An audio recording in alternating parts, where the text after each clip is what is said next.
And we're live. Oh, are we? Okay. Yes. I barely feel alive today. Good morning. Good morning, everybody. Yeah. It's Friday, the 13th. Maybe that's why we're in a mood. Aren't we in between eclipses or something? Yes, there is a total blood moon eclipse happening between Sunday night and Monday morning. My son has reminded me 45 fucking times. Right. Because not only does he get to stay up late, it also looks pretty fucking cool out here because there's minimal lighting. So. That's you have like less light pollution, so you can see it better. Yeah, it just means that the werewolves will be active and crawling around in the dark where we can't see them when the umbra sets over us. Like, that's some bad shit. We don't fuck around during eclipses out here. The Rougarou comes out. Oh my God. Okay, so it is May 13th, 2022, and this is our intro. Hello.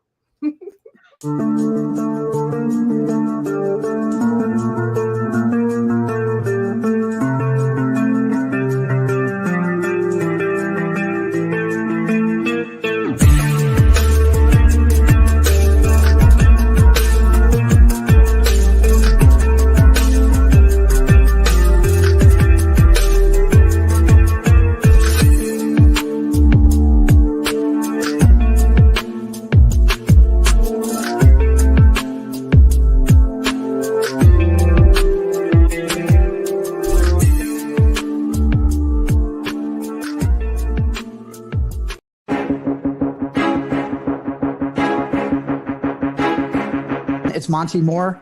I'm a 30-year comics veteran in comics, games, and movies, and you've been watching one of my absolute favorite podcasts, Catch the Craze. You are watching Catch the Craze. What am I listening to? And you're listening to Catch the Craze. Where are all the indies at? A Catch the Craze podcast. What are you watching? I'm watching Catch the Craze. What are you going to do?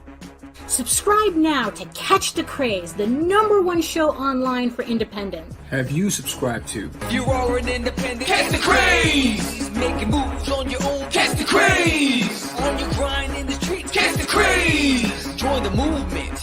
Catch the Craze! Boom! And we're back because that's all I'm going to do right now. We'll throw something in the middle. Oh, there we go. Okay, so are we good? So Patrick had mentioned that there was no picture, but that's because I left the overlay up forever and we kept running. Oh, okay. Oh, there you go. Okay, I was a little concerned, but thank you, Patrick, for telling us. Yeah, that's my bad. Yeah, sometimes these technical difficulties, can happen without us paying attention to it. So, good morning, everybody. Good morning. Good morning, everybody in the chat. Good morning, everybody watching. So, who's in the chat today? So far we got Patrick and Jody, and we've got some mystery folks remaining. Oh, very nice. So, declare yourselves, so that we may, enjoy your presence. And invoke your name. Right, there you go. So good morning, everyone. Welcome to a Friday the 13th. Only unlucky if you are a Knights Templar. Or a horny teen. At sleepaway camp. My name is Daphne Lage, and I'm a cartoonist, illustrator, and comic book artist from New York. I have been self-publishing comics since 1992, and I am known for the furry / funny animal fantasy adventure Tall Tales, which I have here. Proof for Volume 4 should be coming next week. I'm very excited for that. And I'm also known for my medieval fantasy soap opera, Eagle Raven, Heir of the First Unicorn, which I am just finishing up fulfillment of the issue 4 Kickstarter. So thank you, everybody who supported that. So in the meantime, you can read both my comics online at talltalesonline.com, TAILS online. And egoworks.com, EGOWORKS. And you can check out all my videos on how I make these comics at my channel at Daphne Lage Art. And if you are watching us from regions beyond, from Facebook, from Twitter, or anywhere else that you see this link, come on over to YouTube, sign up to the Ragin 2 network, hit that notification bell so that you can get notified whenever any of our programs go live. So you can check out all our different programs, all comic book related, art related, and whatnot if you're all into that. So so come on over to YouTube, join the sexy people in the chat. This is the place to be. All the cool kids are here. So, so Nita. So speaking of cool kids, who are you? My name is Nita Lanning. I'm a writer, vlogger, blogger from Southeast Louisiana. I am CEO and executive producer of the Ragin Broadcast Network. And if you are a follower of mine on Twitter, you will notice that I have a new Twitter account that is for adults only. Ooh. Yes, that will be where you will be finding posts not only from Daphne Lage's House of Bob, you will be finding stuff like Mary Machine Gun, Sister Mercy, straight porn, all the TNA. Correct. Yeah. All in one place. All in one convenient place. Yes, exactly. On Twitter, on Elon Musk's Twitter. That's right. So we're going to be showing all the tails. All right. I think Kara is on there too. She has absolutely. Yeah. Yeah. So, thank you for the links, Joe. Thank you. Yes. Thank you, Joe. Oh boy. So do we have any housekeeping before we get started? Really? I mean, the house is pretty clean. Right. Speaking of adult. Yes, we do. Yes. So House of Bob, the drawing night stream where me and Nita do a live stream for the night crowd. And do you do. I'm artwork. just there. We do artwork that's not appropriate for the day crowd. So this is for the night crowd people. So and all of Europe. So, right? All of Europe all the time. Yes, exactly. So it's happening this month on what is it? The 28th. 28th of May. House of Bob is a once a month special live stream that we do at the last Saturday of every month. Like I said, the next one is May 28th, and it's from 10 p.m. to midnight. So this episode coming up, we will be talking about the Rule 34 and dirty fan art. And the things that really got us started in this. Speaking of things that have been Rule 34. Oh yes, Tall Tales, Thieves Quest, Volume 4. So the pre-launch page, sign up page is now live on Kickstarter. So you can go hit the link in the chat and in the show notes below where you can sign up and get notified when the campaign goes live June 13th, 2022. This is the 4th volume, which concludes the Thieves Quest story arc, the story that started it all for me.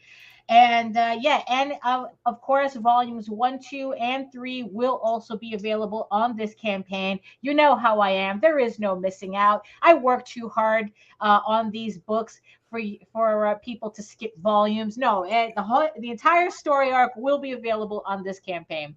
So sign up on Kickstarter today and get notified when it goes live June 13th. And ship your shit in good boxes. Oh, yes, absolutely. And that's exactly what's going on right now. I'm just finishing up my fulfillment, and you are just starting yours. Save 5% on your next Gemini mailer order with our coupon code RAGIN2. Ship your comics in style. It's like shipping is expensive enough as is. Make sure your stuff gets to their destinations in one piece. And you want to message these bitches? Oh, yes. And if you have any ideas for our show, if you want us to talk about stuff or certain topics, or you have a question you want us to answer, you can email us at raginabc@gmail.com. And most likely than not, we will answer you. So. It's like, there is, we can fake an answer as good as anybody. So, right? Oh my goodness. But speaking of fulfillment, I'm just finishing up fulfilling Eager Raven issue 4, and it's like,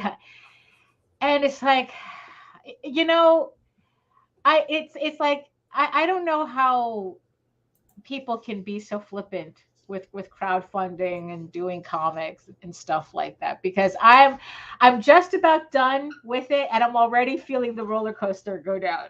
I'm already feeling the emotional downturn again. But you don't have time for that because it's time to go back up. Yeah, I know, but it's like, man, it's it's just like, honestly, I think that this might be one of the fastest campaigns for me to fulfill. And even though I had more orders, which is funny, but I guess I'm finally kind of getting the hang of it only after like 20 something campaigns,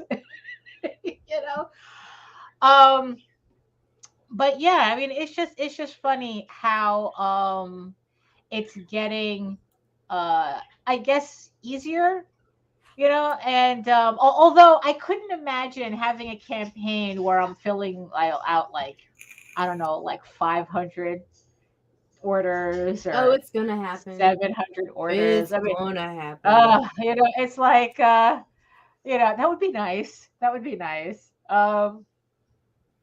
But no, so for everybody who's getting ready to fulfill their own campaigns.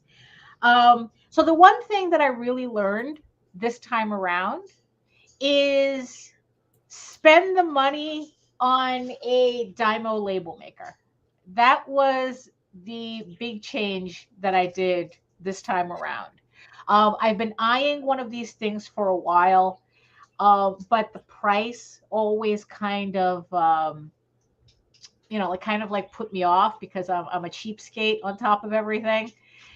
But this time around, I decided, you know what? I'm going to finally do it. I'm going to get the Dymo label maker, and I got the 4x6. What is it? It's the Label Writer 4XL.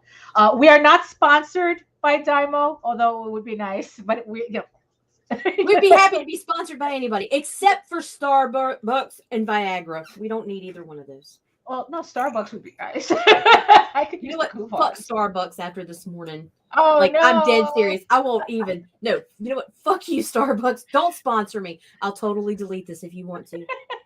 We'll edit this video, Starbucks. Right, yes. I'm sorry. She's being very emotional, Starbucks. It was the worst fucking coffee I've ever had. Like, my instant community was better this morning. Oh, no. It happens. It happens.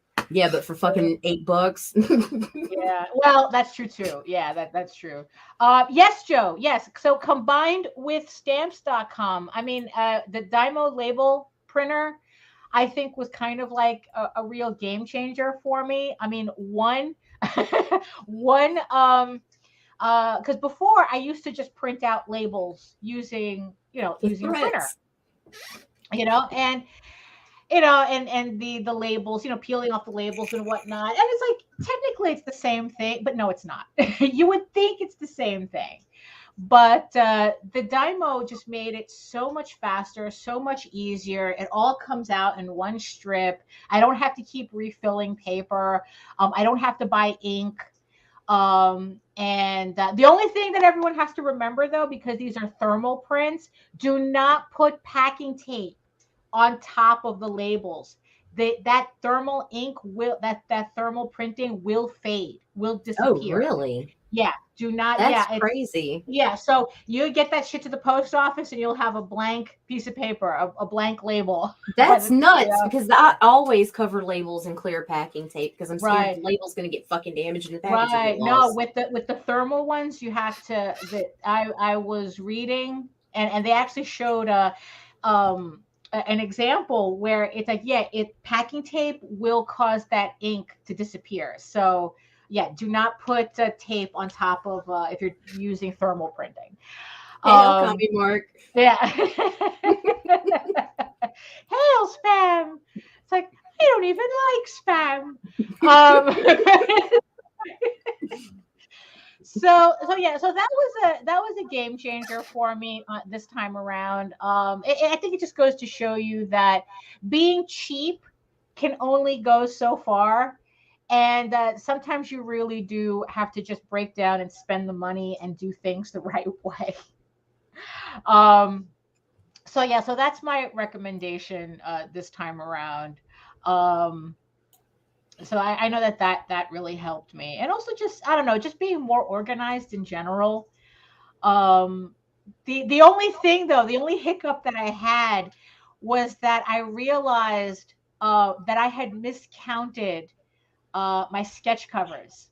Uh-oh. So I had to place another order for sketch covers. Well, you can put me on the back end because I know, you really have to up your game. Oh yeah, I know. And like, how are you going to beat this one? Yeah, no, I bet you I will. Well, it either it'll beat it or it'll complement it. Either one. So if you have a sketch cover, if you pledged for a sketch cover, it's going to take another 2 weeks because I had to place another order. Luckily, JD was placing an order for the Oswald Chronicles. That's what I did too. They're small enough to take to conventions, the Dymo labels, and you don't have to worry about it. So if you ordered a sketch cover, I had to order more sketch covers. It's going to take about 2 weeks for me to get them back. But like I said, luckily JD was putting in an order for Oswald, so I was able to bundle mine with his. So, I'm sorry about the delay on that, but me too. Right. Something had to hiccup, and things were going a little too smoothly. Something had to hiccup. Also, another thing too, because of the dropped pledges, it seems that seemed to have freed up some variants that technically would have been sold out if these pledges had gone through. So the Mary Bellamy. I do have some. So what I'm going to be doing is I am going to, after I'm pretty sure I have all the orders accounted for, I'm going to make a list of all the variants that I have left. And I'm going to do a post first to my backers on any of my Eagle Raven campaigns. So if you backed any of my Eagle Raven campaigns, you are going to get first crack at this list of any variants that you might be missing. And this is going to be kind of like another last. There's going to be a lot of last chances until they sell out. But I really don't have that much left. So then it's like, so you'll be able to, if you missed out on a variant cover, this is your chance to get a variant cover, and then we'll just do it through PayPal and sort it out that way. So, so that might take me a little bit because I want to make sure that all my rewards for the campaign are accounted for. Because, like I said, the dropped levels kind of threw me off a bit. So, I want to make sure that everyone's actually getting what they're supposed to be getting. So so that's so it's like I'm feeling a little down at the exact end of a campaign. I mean, I guess there's two downs, right? There's like the very end of a campaign when finally it ends, there's and then closing and fulfillment. Yeah, you're closing, and now it's like it's the end of fulfillment, and now there's another down, which is kind of weird. It's like you would think it's like, oh, I'm just fulfilling orders. What's the big deal, right? But I mean, doing comics is an emotional roller coaster. I've been kind of filled with emotion this past week while I was fulfilling, because especially the thing that was really getting me was the fact that, I don't know, it's like I'm packing, and then it finally hits me, and it's like a couple of things. It's like, holy crap, this is my fourth issue. And then it's like I'm packing more, and then I'm like going, holy crap, people are actually buying my stuff. Right? So that's the next one. They are. And it's like, and I'm like, okay, so I'm packing. And then, and then the last thing kind of hits me, and it's like, people are actually reading my shit. Oh no. But isn't that the whole reason and that's the thing. And it's like, I don't know, like I said, I've been doing this since 1992. I don't know why it's finally hitting me like a ton of bricks that this is what's happening. I mean, honestly, I think I can tell you why. Because like with Tall Tales, that's a collaborative effort. It's me and JD doing that. Right.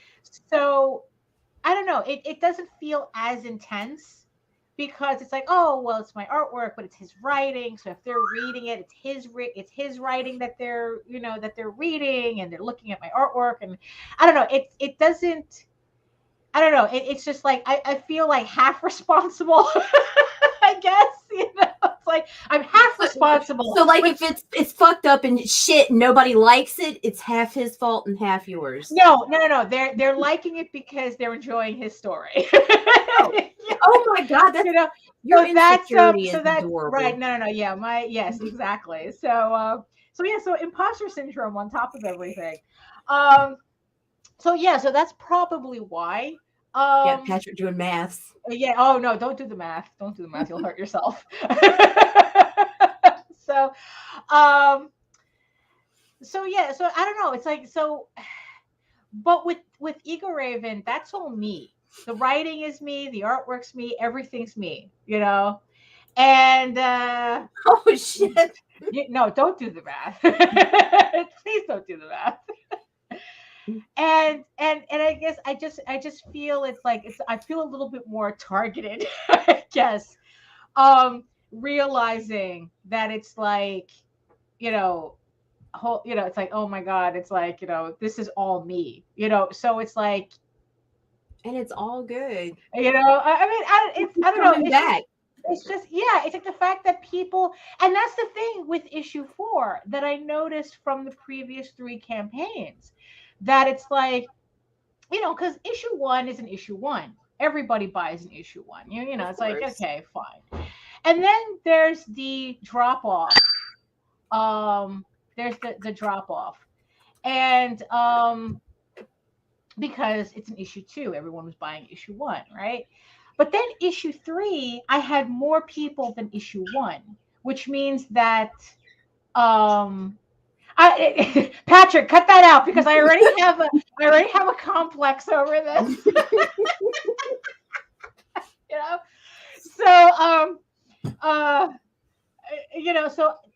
So people who came back at issue 3, they did. And more people came back at issue 3, which means that probably the people who skipped out on issue 2 realized what they were missing and came back on issue 3. And then issue 4, I saw all these new people come in, and they're catching up, and they bought all the catch-up levels. Catch-up tiers. That was fucking awesome. The fact that, because there was a lot of issue 4s, which means that there are people still, who were there from the beginning. So the issue 4 is for all the OGs out there who was there since issue 1, right? But then I was really surprised at how many people had gotten the catch-up tiers, both the physical and the PDF. Because it's like, oh snap. That means that these people are hearing this from somebody, or they're seeing me for the first time, and they're interested enough that they're buying everything all at once. Right. That it's like, okay, I'm just going to go straight in. And that's, I don't know. It's like there's a certain intensity in that it's like, I don't know. I'm having kind of like a weird time with it. Oh, absolutely. I'm overthinking this. Absolutely. He's a critical overthinker. Absolutely. Because it's like, because that's the thing though, because it's like, on one hand, I want to be analytical with this. you know, because it's like, you know, it is Kickstarter, it's crowdfunding, you know, it's like we want to look at the numbers and we want to study the numbers to make sure that that we're, you know, that we're improving on what we have, right? But then there's that reminder of what we're doing, i.e., it's like I'm writing a story, I'm drawing this story. And then it's like, then the creative, I mean, it's like there's this whole creative process that kind of like, I don't know, it's like, it kind of like coincides. It's like, so the numbers are marketing. I mean, it's easy to be rather cold about numbers. But then the creative part kicks in and tells me why those numbers exist. And then that's where everything else pops up. So it's like, so yeah, so it's like, so now it's like, wow, people are buying my stuff. You know, I mean, it's fun though, and it's awesome, and it's got to be exciting.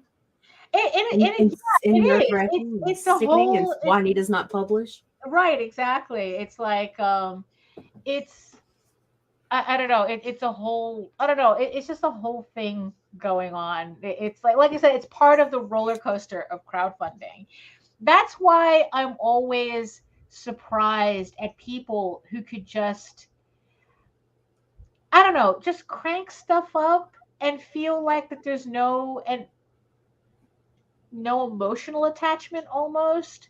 Just those that throw out the random content or right, that it's like, what's just selling. Like, right. You know, that's kind of like, oh, this is product. This is product. You know, and it's kind of weird seeing that because I'm literally sitting back going, bro, I can't relate. Yeah, right. Yeah, no, it's like I actually don't like slice of life comics. I actually don't. It's like that's the thing. It's like I'm already going through, and you know, like those feelings on my own. I don't need to like add to the collection of pastel depression comics on crowdfunding. I liked one slice of life. Right. Which one? Oh my God. What the fuck was the name of that? It was the Zodiac one. Jesus. A Zodiac one? Yeah, there was one with the Zodiac and Fruits Basket. Oh, okay. I did like that one. Oh, was it the mangas? Yeah. Did you like the mangas? Yes, I did like the mangas, Daphne. Because unlike these fucking Western snobs, I do enjoy Eastern art. And stories. Right. Like, oh my God. Like let's bring some of that over here. Let's do it. Yeah. Let's stop shunning it. You know, I mean, it's like, yeah, I don't know. It's oh like my God. Right. It was, but well, I mean, it was like Three's Company meets a manga, and I just like, I don't know. Oh, really? Is that what it? Because it's like that's one of those mangas that I've heard about, you know, for ages, and it's like I've never got into it. I own like, the bitch, right? And all of it, the DVDs and the fucking everything, like right. I mean, it's just I don't know. It's just it's like I really can't relate to people who just who come in to comics. You know, and this is also speaking of overthinking, this is also a part of it too, where it's like, you know, I always talk about that we really need to mind our own business. And this is kind of the moment where it's like I'm kind of not minding my business, but in the end it's like, well, it's not like I bother anybody with it. Right. You know, it doesn't mean that it's like, yeah, mind your business in terms of, you know, don't let the negativity really, really just consume you, because it's like, because yeah, there are people who come into comics and like I said, it's just another product for them. You know, it's like, honestly, I would think that there are easier ways to make money than getting into comics, to tell you the truth. Right. But but there are people who just come in and they say, oh, all I have to do is, you know, do 17 variant covers or whatnot, come up with some, I don't know, some big titty chick in space or something, and or whatnot. And I don't know, something, you know, And and it's like I'll make 10K on it, and then it's like that's it. It's like probably put some as superficial of a story as possible to justify. Hire as many fucking awesome cover artists as you can, right? And or shitty ones. It's like I've seen both. As long as there's 20 plus covers, that you're good to go. And it's like and that's it. And it's like it's like you're not really supposed to read the comics. You're not really, it's not about like really enjoying the process. It's like all they're seeing is that, oh, this is just a way to make money.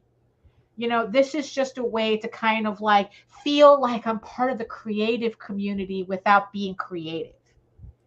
And unfortunately, it's like I see a lot of that, where it's like, you have these people who it's like everything they do is superficial. Well, for them, it's just a job. And even though it's superficial, that audience is obviously there because a lot of them do well. Right. But the thing, but in my the money, end, but somebody's paying. It mean? But in the end, what does it mean? That you know how to hire the right people? Yeah, right. You made money. You made money. It's a job. Right. And like I said, it's like I kind of think that there are easier ways to make money, right, than getting into comics and having to wrangle artists and and all this stuff. And then the amount of money you have to pay out. Right. It's like, okay, you're making 10K on a campaign, but what, you spent $7 to get all the artwork done? And then you still have to account for shipping and stretch goals. Yeah. So it's like, it doesn't I really can't relate to that because it's like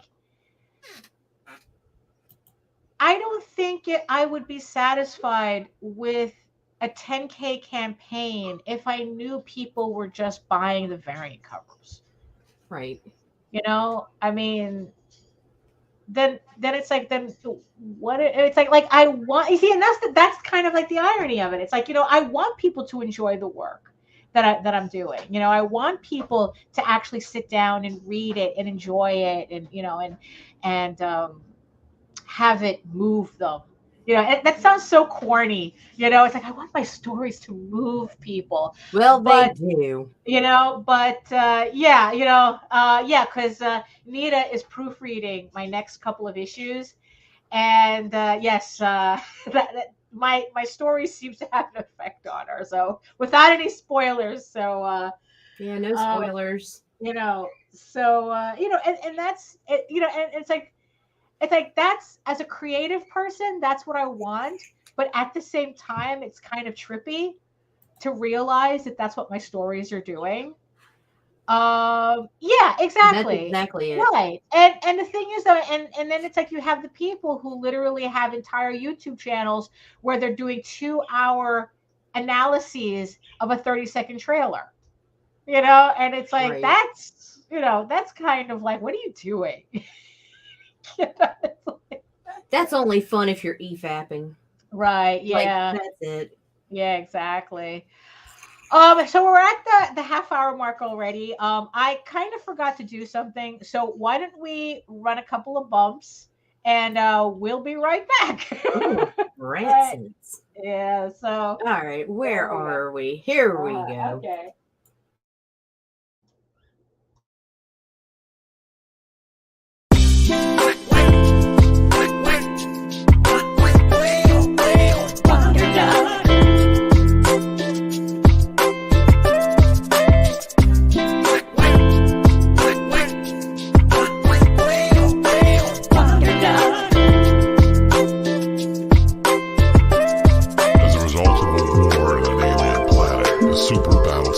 Discharged into space, changing the life of one hapless duck and transforming him into a hero called Wonder Duck.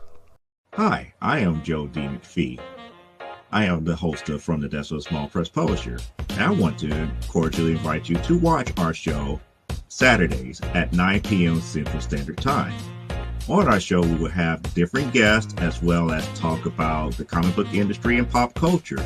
And every so often, I might actually do a drawing session or a 3D rendering session every here and there. So once again, I want to invite you to watch From the Desk of a Small Press Publisher right here on the broadcast channel that you're looking at, whether it be Facebook, YouTube, or Twitch. Hope to see you there, and make certain that you catch From the Desk of a Small Press Publisher at 9 p.m. Central Standard Time. Thanks. Just for you, Patrick. E-fapping. Oh, no. E-fapping. What? It sounds exactly exactly what it sounded like. Oh my goodness. But yeah, so crowdfunding is such a roller coaster ride that I really don't understand the people who can just well Joe brought up a point, and that's the thing that I don't understand too. That people like a lot of these campaigns, that it's like they make enough variant covers that they can make their own art book. And that's the thing. Why not just make an art book? Why go through the illusion that you're writing a story? You know, it's like that you're telling a story, you know, when you're not. It's like, do an art book. It's like, but I think what happens, like I said, it's like there's these people who want to be creative, but they don't know how to be creative. They just know that it's like, oh, we're all the cool kids. They want to hang with the cool kids. We're telling you, they're right here. Yeah, exactly. It's like, you know, they want to hang with the cool kids, but they can't really, because they don't, you know, it's like they're just some dude out in the street who sees sees someone sketching. Like, oh, I have an idea. I'm the ideas guy. Oh, you know, that's all they are. You know, it's like, look, everybody has an idea. Everybody has ideas. You know, and if they were to do an art book, right, all they would be doing is just paying artists to do an art book. That's it. But what are they doing? It's like, oh, you're the money guy. Okay. You know, it's right. Like, ooh, all right. The project coordinator. Right. Exactly. You're a project coordinator. And that's not creative. No. They want to put their thumbprint on something. So all of a sudden, they think that they could, you know, put a couple of lines on paper, you know, write out a couple. Oh, it's just words, right? You know, big titty girl in space. There we go, or something like that. I'll add that one. Right. And you know, and then it's like they come up with the most stupid, superficial story, and then it's like, oh, I'm a writer. And then they you know, and then it's like they put this shit on crowdfunding. They raise like $15,000, and they think that validates them somehow. That validates their talent. No, it validates your marketing. That's what that does. It's you know, and it's like, you see, that's the thing. It's like, the whole thing about minding your business is technically, at what point, technically minding my business means that I see what these people are doing, and in the end, just accept the fact that it's not about me. You know, that there is no, you know, people talk about, oh, is this ruining comics? Is that ruining comics? You know, are cosplayers ruining comics, or you know, fake publishers ruining comics, or celebrities ruining comics? You know, conversely, are celebrities saving comics? You know, it's like, and in the you know, and in the end, I think that there just comes a point where it's like, okay, how does this affect me really? Right. You know, it's like, you know, it's like, it's like, would I like to make 15 grand on a campaign, on one of my campaigns? Yeah, that'd be nice. But I think it's more important for me to do it organically, I guess. I guess is the word of the day. By creating a product that people actually like, that people are actually going to read and search out, as opposed to creating a very specific product for a niche market, a niche collectible market. Yeah, that's it. Comics is reading. Thank you. Yes, exactly. Comics is reading comics. We don't need outsiders to ruin us. We can do it ourselves. Right? We got this. Yeah, and it's like, so it's like, okay, it's like, so it's like, I would rather take longer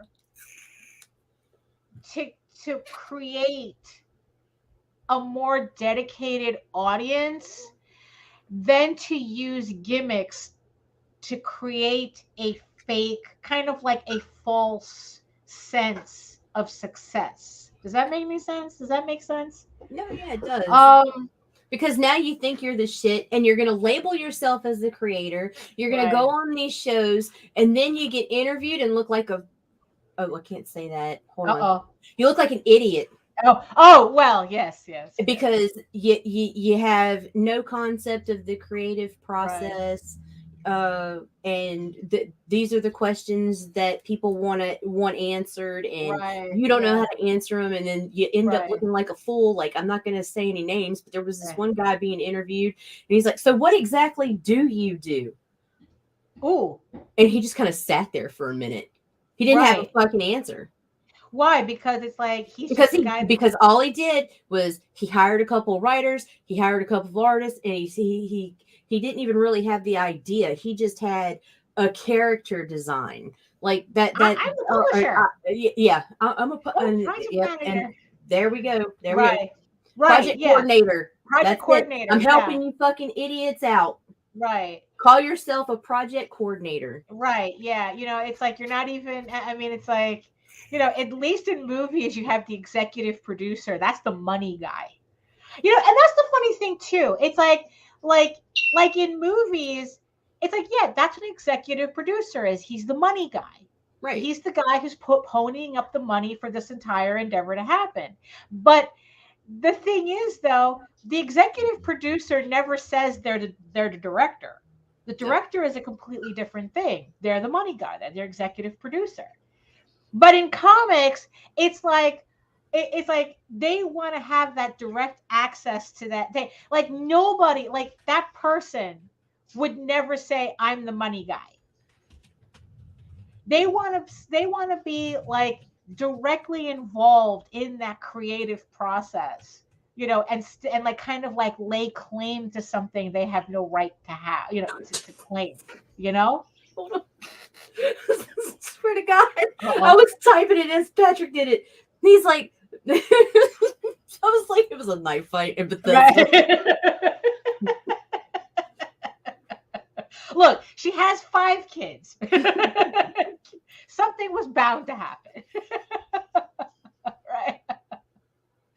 Right. Well, that's a whole other issue too. I mean, it's like, but that's a whole other thing too. But in the end, though, but again, it's like, it's the whole minding my business. It's like, yeah, it's like, okay, you have some of these people, some creators who it's like, yeah, it's like on top of it, it's like they're promoting their comics and they got the low cut blouses or whatever. You have the e-girls, playing video games. And shit. Yeah, exactly. But again, it's like, how is that my business? How is that affecting how I do my work? It's like, do I have to like it? No, I don't. It's like, do I, can I not have an opinion on it? No, absolutely. I have an opinion on it. It's like, am I judging them? Yes, I am. But in the end, though, is it really affecting me? It's like, let's take it a step further. It's like, is Brian Pulido's success, and mind you, that's a man who, I remember seeing him from the very beginning at conventions. So it's like, I do not take away anything from Brian Pulido. That man earned everything that he has. Right. You know, and is still a fucking salesman to this day. He is still, you know, he comes up with games. But the thing is, though, but the thing is, though, is that people look at that and they only pick out the very superficial aspects of what he does. Right. And then they try to apply it to them. It's like, oh, well, he has all these variant covers. Hey, stranger. You know, hey, but yeah, but you know, but again, it's like, how does that affect me really? You know, and it's like, and when we're all doing our crowdfunding, when we're all looking at everybody's crowdfundings, it's like, it's very easy for us to say, well, what makes them special? Why them? Why are they more successful than me? I have the better product and this, that, and the other thing. Why are they like that? It's like, oh, they're only selling that much because of all the variant covers and this, that, and the other thing. No one's going to give a shit about their work. Right. They're not even going to see an issue too. You know, it's like that, you know. And on one hand, it's all true. It's like, yeah, okay, you can ask yourself those questions. But on the other hand, it's like, well, how is that relevant to your situation? You know, it's like, well, okay, so you know they're only making X amount of money because of the type of variant covers that they're doing, the type of artists that they're hiring. So here's the thing. Are you willing to do that for your book? No, then mind your business, right? I mean, it's kind of that simple. You know, it's like, oh, they're, you know, it's like the other people, oh, it's like, you know, whatever. It's like whatever you're irritated by, by the other people. You know, it's like, are you willing to do what they're doing? No, then mind your business. You know, focus on the type of work, on what you're doing. You know, if you're telling the story you want to tell, if you're exactly, stay in your lane. You know, if you're telling the story that you want to tell, if you're doing the book you want to tell. And here's the thing. The more personal you make your work, the more niche it's going to be. Which means that no, you're not going to be probably making $15,000 out the gate. No. You know, it's like, but here's the thing though. It's like, at least you know you're doing the work you want to do, and you can look in the mirror and saying, I'm actually proud of the work that I'm doing. You know, yeah, it has a small following, but I have a following. You know, it's like, and sometimes if you're really lucky, not only do you have a small following, but yeah, that's that too. Absolutely, Jake. You know, you'll have one or two people who are really dedicated to you. You know, the whole thing about the, you know, if you have like, I think like 1,000 true fans or something, and then it's like, that's all you need. Right. So, you know, I have actually a couple of them, you know, where it's like, no matter what I put out, no matter what me and JD put out, they're there. Right. They're always there, you know, and they're not there because we're just doing something superficial to make a quick buck. They're there because they believe in our work as much as we do. Right. And that's why, and I think that that's part of the intensity, that's part of the overthinking that that I've kind of like been experiencing this week, you know, like realizing that it's like people are buying my work. Holy shit. You know, it's like there are more people coming in. There are people actually interested in my work. That fan base is ever growing with each crowdfund. It shows more and more. Exactly. I mean, it's like even on this last campaign, you know, JD is seeing that growth too. Like he's seeing more people come in, you know, and it's just like, and yeah, and it's like, yeah, I'd rather that, you know, and it's like, yeah, are they people who are, you know, who are coming in and just look at comics as just something to do, a cute little hobby, you know, or something, you know, where it's like, and again, it's like, do I like it? No. Does it affect me? it doesn't do that either, you know? And I think as creators, we have to decide where we're at. You know, are we going to be the constantly bitching, you know, it's like constantly bitching about wannabes. You know, it's like, are we going to just be here and be crabby and just like, you know, be jealous of everybody? It's like, oh, variant covers and this, that, and the other thing. Oh, they suck. Why are they suck? It's like, or are we going to focus on what we're doing, do our work, and actually have the results of our effort really mean something? Right.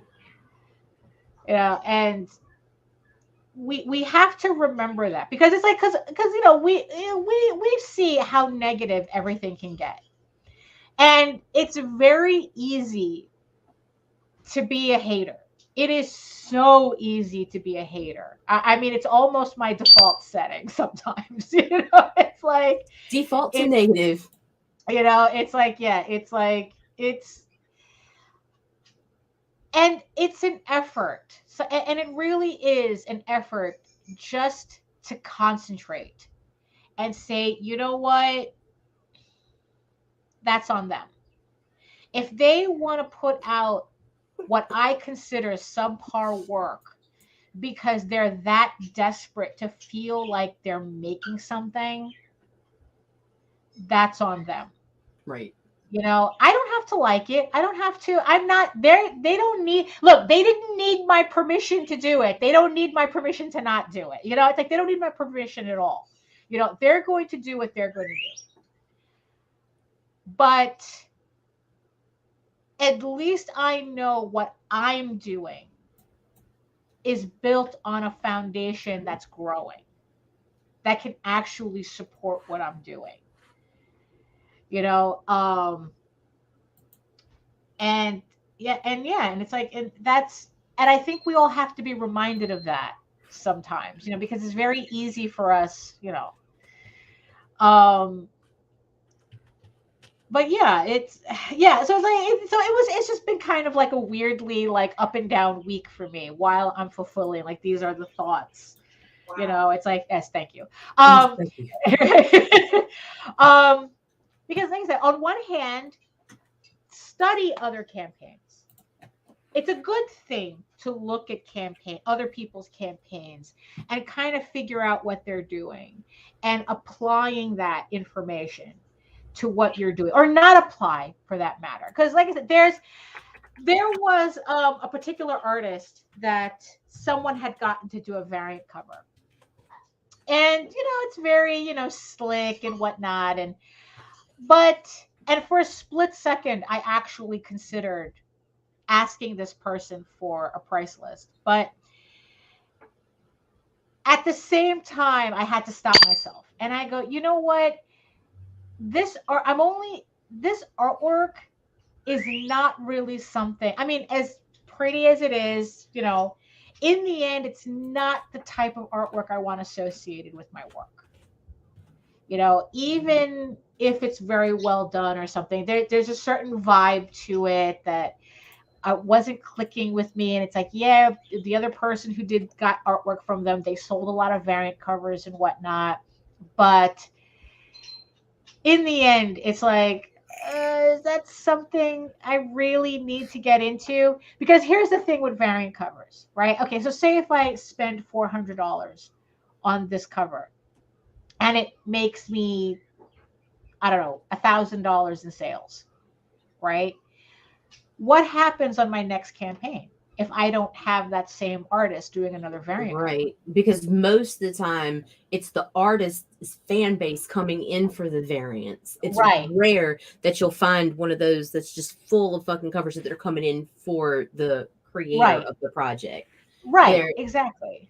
I don't want to use names as examples because no, don't use names. Because then it looks like I'm targeting campaigns when I'm really not. Because there are some amazing fucking cover artists out there. But that's why you're getting back, buddy. Right. Yeah. It's like, so that's like the last time we spoke about my campaign, we talked about the backers that dropped and how it kind of ruined my trajectory for, you know, for what my campaigns were doing. Right. these types of variant covers are the same thing. So it's like, okay, so I spend the money on a variant cover, I make this money. That's not money I can count on my next campaign. You know, all of a sudden, all of a sudden, you know, yeah, it's like so what in the end, what did I really gain from that variant cover? You know, it's like, okay, maybe one or two of them might read the story, but that's not, you know, that's not a path I wanted to go down. So in the end, I had to look at that and go, okay, you know what? No, I'm not doing that. I'm not willing to do that for my campaign. I'm not willing to do that for my book. So that means that I cannot criticize, that I can't then turn around and say, oh, they only sold that. You know, it's like I said, none of my business. If I'm not willing to do that for my campaign, then it's irrelevant to me and I shouldn't be worried about it. Right. You know, and so that's, it's just kind of weird, you know, to, so that's the thing. So growth. So you want your growth organic, or do you just want growth for the sake of growth? You know, do you want people to actually enjoy your work and do you want actually people to read your comics or just buy your comics? Right. That's the thing. Do you just want to sell your comics? And you know, for that, it's like I said, there are easier ways to make money. You know, because comics is such a high effort endeavor that it's like, really, it's like there isn't an easier way to make money than what you have to, the time and the money and the just everything you have to put into making a comic. I think in the end though, it's like, I just have to kind of like get over myself and just continue doing the work and just like try not to overthink it or try, actually it's like there are just some parts where it's like try not to think about it at all, you know, where it's like the work just needs to be done. I have a list of stuff that I still have to get through. I have files to still prep and this and then I have to like I redid my schedule again, so I have 4 books that I have to have completely penciled by the end of the year. You know, just so that I could have that stack of work and then really, you know, like go crank it out. Yeah. So in the end, it's like I'm going to be too busy to worry too much about what wannabes are doing.